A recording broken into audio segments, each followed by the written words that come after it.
Hello everybody, welcome to my YouTube channel. My name is Unknown Potential and today I'll be showing you my creative process behind a speed drawing I did of Danny Phantom and his squad. So first off, we start with light sketches of the general shape of where the characters are going to be, get an idea of where the positioning is, get the dynamic poses. As you can see, I do very quick scribbles. It's kind of like to just jot down where they're going to be in the general position. Here I'm sketching out Tucker. I already have Danny Phantom. Tucker, I wanted to have him be dynamic with a bow. And then I start to sketch out Sam, and I'm going to have her using an arm can in Sam fashion. So usually with these kind of things, it's really good to essentially when you're drawing characters, you want to draw them in a very quick sketch. You don't want to put too much detail. You don't want to focus on one drawing too long because you just want to get a general idea of where they're going to be. And I do the same thing with Vlad. Vlad, I just do something real scratchy, real quick, just to see where he's going to be in this drawing. And once I do that and I have a general idea, and I know I said don't do details, but Vlad, for some reason, I just wanted to I kind of got lost in it. So now here I'm starting to actually block in the characters, put in the details, the anatomy, make sure everything is accurate, make sure everything is proportioned correctly. And one tip I would like to share with everyone is always use reference. Don't draw from memory. Because when you draw from memory, you get a lot of mistakes. You get a lot of inaccuracies with your anatomy, with your poses, with positionings of certain limbs, faces, all that stuff. So just make sure that you use reference because it's very useful, and it makes your art look so much more accurate and better in some aspects depending on what you're drawing. So you always want to make sure that you're using reference. So if there's something you're drawing and you don't know how it looks, look up an image and just reference it. Don't copy it, but just reference it to kind of like assist you, kind of like a blueprint of sorts. So here, now I'm done basically putting in the minimal detail to each character because there's going to be a numerous amount of shading. So now with Danny, I start to add in the muscle definition, the logo on his chest, and now I'm going to go and start working on Vlad. Now with Vlad, I really wanted to make him look sinister. Like I wanted to make him look more evil than he was in the show. Because in the show, he looked pretty badass, but not evil. And I can understand with the Danny Phantom art style, it's a very cartoony type of style. So I wanted to go and take it more to the westernized, Marvel-esque, Western style where it was more, defined. And also on top of that, I made them a little older. So as you can see, Tucker has dreads. He's in shape. He has a hat instead of that weird hat he was wearing. Danny Phantom is older. He has a beard now. And I'm not gonna lie, Sam looking kind of thick. She's been working out, looking, doing what she got to do. So as you can see here now, I'm inking out the characters. I am adding in the final details, and you want to remember to add in line weight. So there's going to be certain lines here that are going to be darker or thicker than others because that gives the drawing variation. So you always want to mess around with line weight, but you don't want to overdo it. If you overdo line weight, your drawing is just going to look like a sketchy mess, and you don't want that. You want to convey, you want the people that are seeing your drawing to be able to clearly see what you were drawing and be able to read the drawing for what it is and not have to be like, what is that? So here I start actually adding in the color.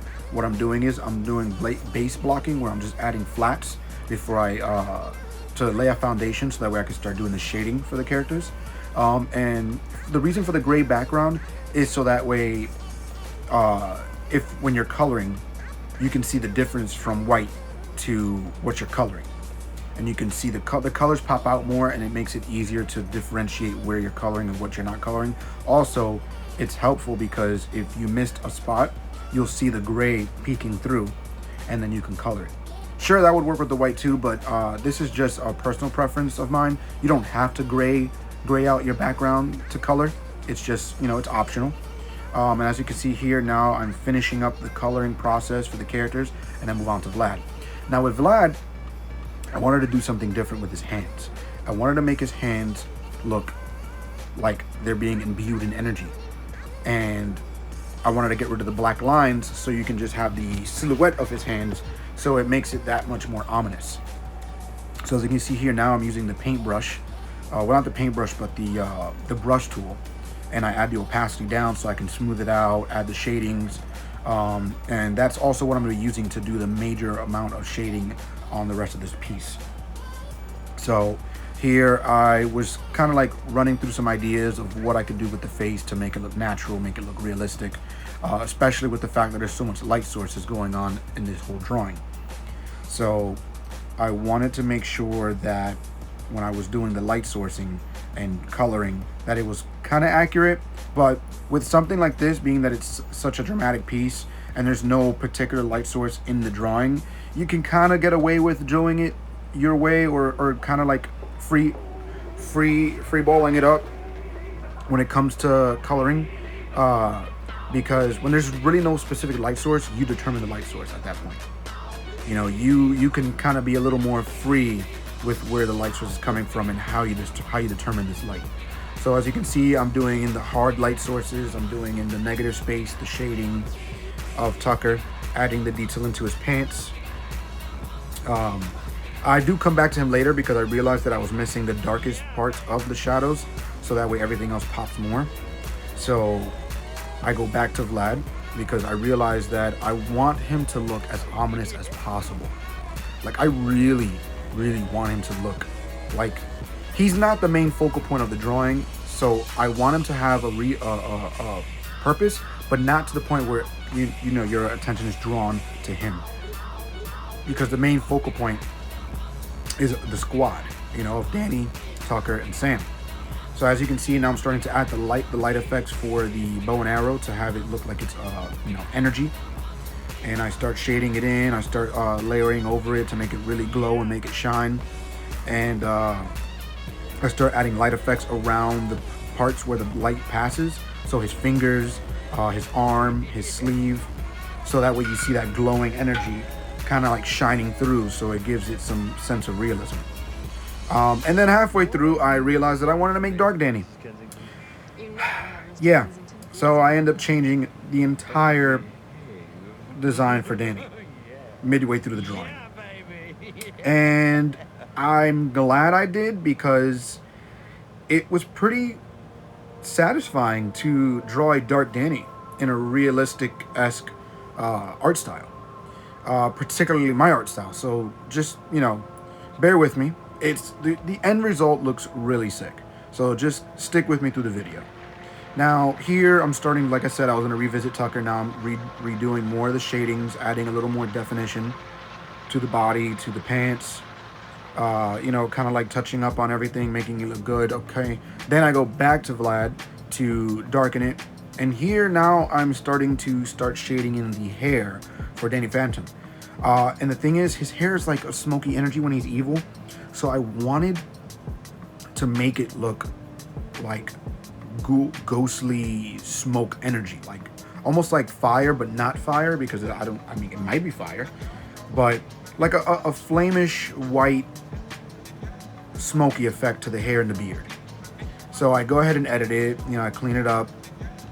And as you can see, I fixed the Vlad and made him look pretty menacing now. And his eyes, I wanted to make them look more evil. Like, just being solid red is not evil enough. They have to glow. I wanted to have like that lava-esque flame effect to them. And now here, as you can see, I start blocking in the shading parts for Danny. And so that way I know where all the shadows are going to be. And then afterwards, after I lay down the groundwork, I go back in with the smooth brush, and I start to smooth everything out, add some textures, and fade everything in. And once I start doing the brush and adding the brush details in, that's where the piece really starts to pop out and look super like detailed. There's a lot of depth. There's a lot of detail. There's a lot of definition and perception. I mean, not perception. I'm sorry. I mean perspective. There's a lot of perspective going on with the different shadow and line work that I'm doing here in this drawing. So as you can see, I'm adding in stripes of detail throughout the chest, throughout the abs, the shoulders, to give the impression of there being muscle there. So that way, instead of protrudingly, instead of blatantly drawing lines for every single muscle, what I do is I just add shadings to make it, just to make it look like there is muscle there, but it looks realistic, because in real life you don't have lines on your body. So, and then with the hair, as you can see, I did a very smoky look to it. And now with Sam, what I was deciding to do was I wanted to make her pop. I wanted to make her goth style flow through this drawing.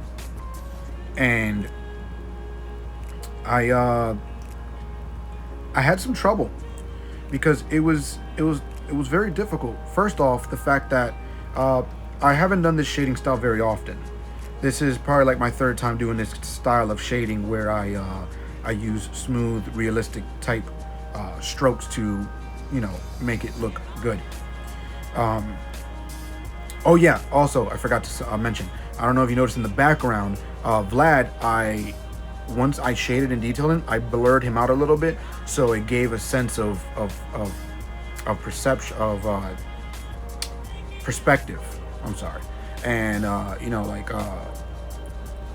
the focus shot is on the three characters in the front, and then behind him it's blurred out, because it's like he's not in focus, kind of like he's in the distance looming over them, and it just gave it a real dramatic look. So now, as you can see, I started adding light effects to Sam, Tucker, and to Danny to give them that glow effect, and to add a little more depth to the drawing, to make it look layered and realistic. And then I add the glow effects, and now at the end I add a filter. And I hope you guys enjoyed the video. Don't forget to like and subscribe, and keep watching for more content. Thank you. Later.